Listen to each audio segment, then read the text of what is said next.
मेरे घर के आगे साईनाथ तेरा मंदिर बन जाए। मेरे घर के आगे साईनाथ तेरा मंदिर बन जाए। जब खिड़की खोलूं तो तेरा दर्शन हो जाए। जब खिड़की खोलूं तो तेरा दर्शन हो जाए।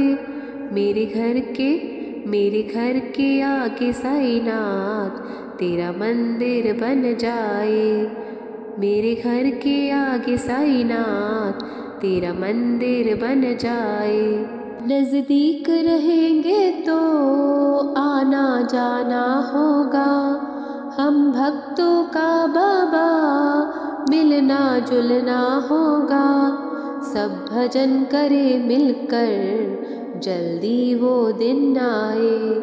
जब खिड़की खोलूं तो तेरा दर्शन हो जाए। जब खिड़की खोलूं तो तेरा दर्शन हो जाए। मेरे घर के आगे साईनाथ तेरा मंदिर बन जाए। मेरे घर के आगे साईनाथ तेरा मंदिर बन जाए। ओम साई राम। साईं बाबा सबकी रक्षा करना और सही राह दिखाना। श्री साईं सच्चरित्र अध्याय 50। महासमाधि बाबा का निर्वाण काल। महासमाधि का पूर्व संकेत। रामचंद्र व तात्या की मृत्यु को टालना। लक्ष्मीबाई शिंदे को दान व शिक्षा। अंतिम क्षण में बाबा। महासमाधि बाबा का निर्वाण काल। जिस पर गुरु कृपा हो जाती है वह भव बंधन से मुक्त होकर परमात्मा के परम धाम में वास करता है। लेकिन जो सद्गुरु से विमुख रहता है वह अभागा है। ऐसा मनुष्य भव बंधन में जकड़ता ही चला जाता है। इसलिए सद्गुरु के मोहनाशक श्री चरणों का सदैव स्मरण करते रहना चाहिए। श्री साईं बाबा समय के सद्गुरु थे। उनका सानिध्य व कृपा प्राप्त कर अनेक भक्तों ने अपना कल्याण किया। ऐसे सद्गुरु श्री साईनाथ महाराज ने 15 अक्टूबर 1918 को दोपहर 2:30 पर महासमाधि ले ली। समाधि लेने से 17 दिन पूर्व 28 सितंबर 1918 को उन्हें सामान्य सा बुखार आया था, जो 2 दिन तक रहा। बाबा के निर्वाण काल की यह तारीख तिथि प्रोफेसर जी नार्के के एक पत्र पर आधारित है, जो उन्होंने दादा साहिब खारपड़े को 5 नवंबर 1918 को लिखा था। बाद में वह पत्र श्री साईं लीला पत्रिका के प्रारंभिक वर्ष में पृष्ठ 7-8 में प्रकाशित भी हुआ था। महासमाधि का पूर्व संकेत। श्री साईं बाबा ने अपने निर्वाण काल महासमाधि का संकेत 2 वर्ष पूर्व ही दे दिया था, लेकिन उस समय बाबा के संकेत को कोई भी नहीं समझ पाया था। हुआ यह था कि विजयदशमी के दिन बाबा संध्या काल में सीमा उल्लंघन से लौट रहे थे। तब वे एकाएक क्रोधित हो गए और सिर पर बांधने वाला कपड़ा, कंफनी व लंगोटी को शरीर से अलग कर टुकड़े टुकड़े कर प्रज्वलित धूनी में फेंक दिया। बाबा के ऐसा करने से धूनी दुगनी प्रज्वलित हो गई। बाबा का मुखमंडल भी क्रोधावेश के कारण दमक रहा था। क्रोधावेश में ही वे ऊंचे स्वर में बोले कि लोगों, यहाँ आओ और मुझे देखो। मुझे देखकर तुम अच्छी तरह निर्णय कर लो कि मैं हिंदू हूँ या मुसलमान। बाबा का वह रूप देखकर सभी भयभीत हो गए। किसी की भी हिम्मत नहीं थी कि वह उनके निकट जा पाते। आखिर कुछ देर बाद उनके परम भक्त भागोजी शिंदे ने साहस जुटाया और बाबा के निकट जाकर उन्होंने किसी तरह उनकी लंगोट बांध दी। हालांकि स्वयं शिंदे रोगग्रस्त थे और पीड़ित भी थे। लंगोट बांधने के बाद शिंदे बाबा से बोली कि बाबा, आज आपको क्या हो गया? आज तो सिमोलिंग दशहरे का पर्व है। शिंदे ने जब ऐसा कहा तो बाबा ने सटके को जमीन पर पटकते हुए कहा कि यह मेरा सिमोल्लंघन है। 11 बज चुकने के बाद भी जब बाबा का क्रोध शांत नहीं हुआ तो बाबा के भक्तों को संदेह होने लगा कि आज चावड़ी जुलूस निकल भी पाएगा अथवा नहीं।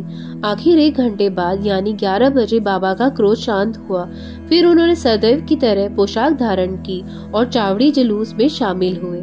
इस घटना से बाबा ने संकेत दे दिया कि वे दशहरे के दिन ही महासमाधि लेंगे, लेकिन उस समय किसी ने भी इस ओर ध्यान नहीं दिया। इसके अतिरिक्त बाबा ने कई अन्य भी संकेत किए थे जो यहाँ क्रमशः दिए जा रहे हैं। रामचंद्र व तात्या की मृत्यु को टालना। रामचंद्र का पूरा नाम रामचंद्र दादा पाटिल था। उपरोक्त घटना के कुछ समय बाद ही वे रोगग्रस्त हो गए। रोग भी पीड़ादायी था। काफी उपचार करवाने के बाद भी कोई लाभ नहीं हुआ था। इसलिए रामचंद्र अपनी मृत्यु की प्रतीक्षा करने लगे। तब एक दिन अर्धरात्रि के समय बाबा अचानक ही रामचंद्र पाटिल के सिरहाने आकर खड़े हो गए। उस समय रामचंद्र ने बाबा के चरणों को कसकर पकड़ लिया और पूछा कि मुझे कम से कम इतना तो बता दो कि मेरी मृत्यु कब होगी। मैंने तो जीवन की आशा ही छोड़ दी है। बाबा ने रामचंद्र से कहा कि तुम जल्दी ही ठीक हो जाओगे, क्योंकि तुम्हारी हुंडी वापस ले ली गई है। लेकिन भय तो मुझे तात्या का है, जो दशहरे के दिन शरीर छोड़ देगा। फिर वे बोले कि यह गुप्त बात किसी को भी मत बताना, और तात्या को तो बिल्कुल भी मत बताना, वरना वह मृत्यु के भय से भयभीत हो जाएगा। रामचंद्र इस बात को जानते थे कि बाबा के वचन मिथ्या नहीं होते, इसलिए निश्चय ही 2 वर्ष बाद को दशहरे के दिन तात्या इस संसार से चले जाएंगे। यह बात उन्होंने बाला शिंपी को बता दी। इस तरह ये इस रहस्य को रामचंद्र व बाला शिंपी ही जानते थे। ये दोनों तात्या की तरफ से काफी चिंतित थे। रामचंद्र तो पूरी तरह स्वस्थ हो चुके थे, लेकिन शक संवत 1840 का भाद्रपद मास समाप्त होकर आश्विनी मास शुरू होने वाला था। तभी तात्या बीमार हो गए और उनकी स्थिति इतनी गंभीर हो गई कि वे बाबा के दर्शन करने भी नहीं जा पाते थे। दूसरी ओर बाबा को भी बुखार हो गया था। तात्या को बाबा व उनके भगवान पर पूरा भरोसा था। दिन पर दिन तात्या की स्थिति गंभीर होती चली गई। वे अब हिलडुल भी नहीं सकते थे और सदैव बाबा का ही स्मरण किया करते थे। बाबा की स्थिति भी नाजुक हो चुकी थी। जब दशहरे का दिन निकट आया तो रामचंद्र व बाला शिंपी काफी घबरा गए, यह सोचकर कि अब तात्या का साथ छूट जाएगा। उन दोनों को पसीना छूट रहे थे। जिस दिन विजयदशमी थी, तात्या की नाड़ी की गति धीमी पड़ने लगी और उनकी मृत्यु निकट दिखाई देने लगी। लेकिन तभी एक विचित्र घटना घट गई। तात्या के तो प्राण बच गए, लेकिन बाबा स्वयं महासमाधि में चले गए। ऐसा लगने लगा जैसे बाबा ने तात्या को जीवन देने के लिए स्वयं जीवन का त्याग कर दिया। बाबा ने ऐसा क्यों किया, यह तो वही जाने। संभवतः उन्होंने तात्या की मृत्यु की बात कहकर स्वयं के महाप्रयाण का ही संकेत किया था। महाप्रयाण से अगले दिन यानी 16 अक्टूबर को बाबा ने अपने भक्त दासगणों को पंढरपुर में स्वप्न देकर सूचित किया था कि मस्जिद भर भरा कर धराशायी हो गई है। बाबा ने दासगणों को स्वप्न में कहा था कि शिरडी के तेली तंबोली मुझे पीड़ित करते थे, इसलिए मैंने वह स्थान त्याग दिया है।